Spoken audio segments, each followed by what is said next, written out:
അദ്ദേഹത്തിന്റെ രാഷ്ട്രീയ ജീവിതത്തിലേക്ക് പോകുമ്പോൾ കളങ്കമില്ലാത്തൊരു രാഷ്ട്രീയ ജീവിതം അത് തന്നെയാണ് എടുത്തു പറയേണ്ടത്. അതേസമയം വലിയ വിമർശനം അദ്ദേഹം മിതഭാഷിയായിരുന്നു. കാർത്തിക് നേരത്തെ സംസാരിച്ചതുപോലെ അദ്ദേഹം മിതഭാഷിയായിരുന്നു. അതിൽ വലിയ രീതിയിലുള്ള വിമർശനം അദ്ദേഹത്തിന് കിട്ടിയെങ്കിലും ഒരു വശത്ത് അതിനെ ഒന്നും ചെവിക്കൊള്ളാതെ ഇന്ത്യക്കായി ഇന്ത്യയുടെ സാമ്പത്തിക രംഗത്തിനായി മികച്ച നേട്ടം കൈവരിക്കാൻ അദ്ദേഹത്തിന് സാധിച്ചു.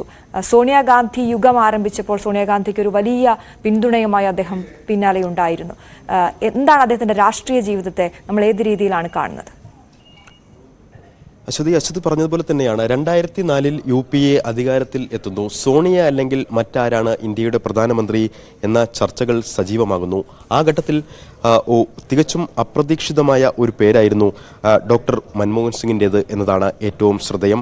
അതുവരെ പ്രണബ് മുഖർജി അടക്കമുള്ളവരുടെ പേരുകൾ സജീവ പരിഗണനയിലുണ്ടായിരുന്ന ഒരു സമയമായിരുന്നു.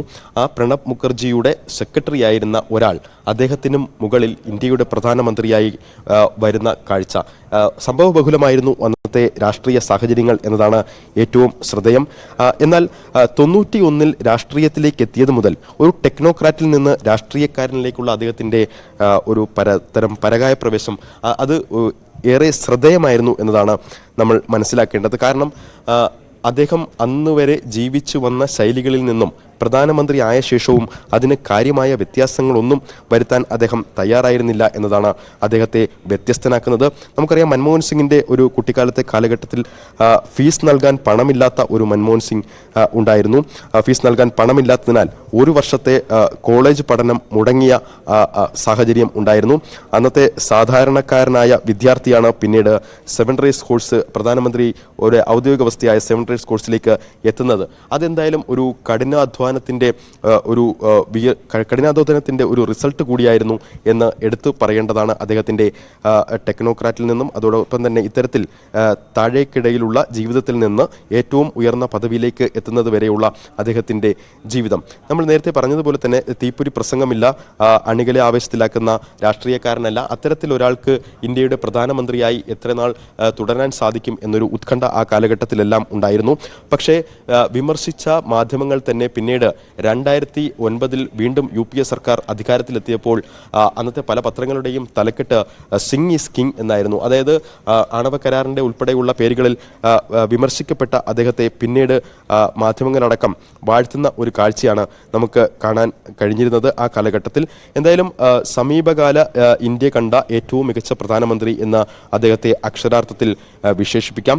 പ്രധാനമന്ത്രിയായി അവരോധിക്കപ്പെട്ട ശേഷവും മൻമോഹൻ സിംഗിനെ തേടിയെത്തിയ പ്രതിസന്ധികൾ ചെറുതായിരുന്നില്ല. ഒന്നിനു പിറകെ ഒന്നായി അദ്ദേഹത്തിന് പല പ്രതിസന്ധികളും നേരിടേണ്ടി വന്നു. അതിലേറ്റവും കഠിനമായത് അല്പം മുമ്പ് നമ്മൾ കേട്ടതുപോലെ 2008 ഇടതുപക്ഷം പിന്തുണ പിൻവലിച്ച ഒരു സമയമാണ്. ഇടതുപക്ഷം പിന്തുണ പിൻവലിച്ചാൽ UPA സർക്കാർ വീഴുമോ എന്ന അഭ്യൂഹങ്ങൾ ശക്തമായിരുന്നു. ഇന്ത്യയുടെ രാഷ്ട്രീയ ഭാഗധേയം ഇനി എങ്ങോട്ട് എന്നതിൽ വലിയ ആശങ്കകൾ ഉണ്ടായിരുന്ന സമയം.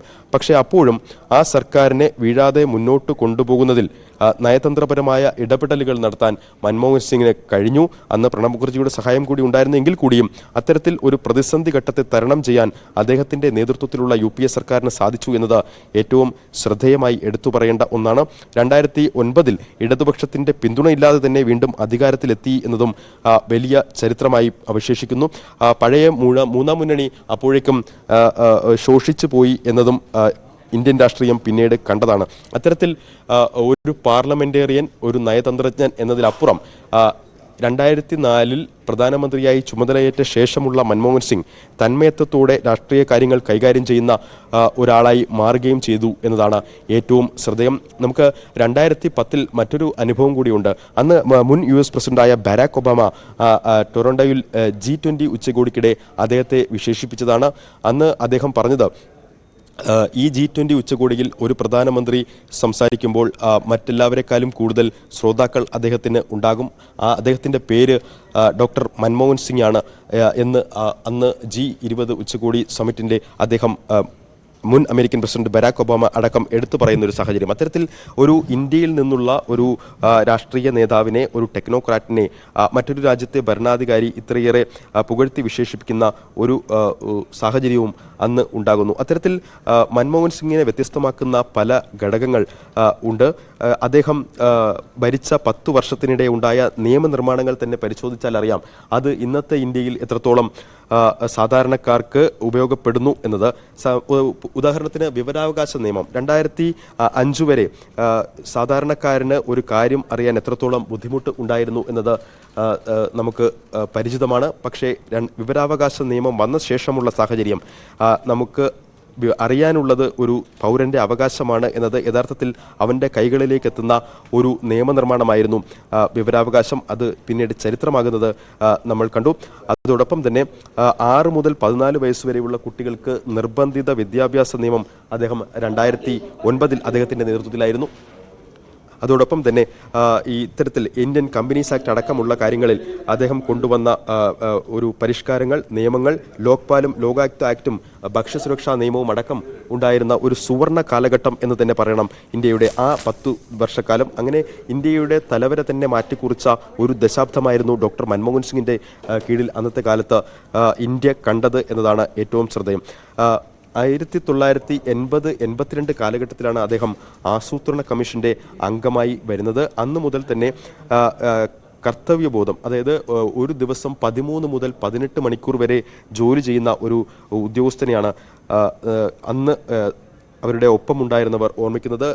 പല പുസ്തകങ്ങളിലും അദ്ദേഹത്തെക്കുറിച്ച് വിശേഷിപ്പിക്കുന്നത് ഒരു ദിവസത്തെ 24 മണിക്കൂറിൽ വളരെ കുറഞ്ഞ സമയം മാത്രം ഉറങ്ങുന്ന ഒരാൾ, ഒരു ദിവസത്തിൻ്റെ ഭൂരിഭാഗം സമയവും രാജ്യത്തിന് വേണ്ടി എങ്ങനെ വിനിയോഗിക്കാം എന്ന് ചിന്തിച്ചിരുന്ന ഒരു സാമ്പത്തിക രംഗത്തെ വിദഗ്ധൻ, ഒരു ടെക്നോക്രാറ്റ്. പിൽക്കാലത്ത് അതേ ശൈലിയിൽ തന്നെ പ്രധാനമന്ത്രിയായ ശേഷവും അദ്ദേഹം ആ രീതിയിൽ മുഴുവൻ സമയവും അദ്ദേഹത്തിൻ്റെ കർത്തവ്യ നിർവഹണത്തിൽ മുഴുകി എന്നതാണ് ഏറ്റവും ശ്രദ്ധേയം. എന്തായാലും മൻമോഹൻ സിംഗിൻ്റെ വിയോഗത്തോടുകൂടി നികത്താനാകാത്ത ഒരു നഷ്ടം തന്നെയാണ് ഇന്ത്യക്ക് ഉണ്ടായത് എന്ന് തർക്കമില്ല. കാരണം ഇത്തരത്തിൽ ടെക്നോക്രാറ്റിൽ നിന്ന് ഇന്ത്യയുടെ അധികാരം നിയന്ത്രിക്കുന്ന സുപ്രധാന പദവിയിലേക്ക്, ഇന്ത്യയുടെ നിർണായക പദവിയിലേക്ക് എത്തുന്ന ഒരു രാഷ്ട്രീയക്കാരൻ ഒരുപക്ഷെ സമീപകാല ഇന്ത്യ കണ്ടിട്ടില്ല. ഒരുപക്ഷെ ഇനി അങ്ങനെ ഒരാളെ കാണുമോ എന്നതും നമ്മൾ സംശയം തന്നെയാണ്. കാർത്തിക് പറഞ്ഞതുപോലെ അദ്ദേഹത്തിന്റെ ആ യാത്ര അത് ആരെയും അതിശയിപ്പിക്കുന്നതാണ്. ആർക്കും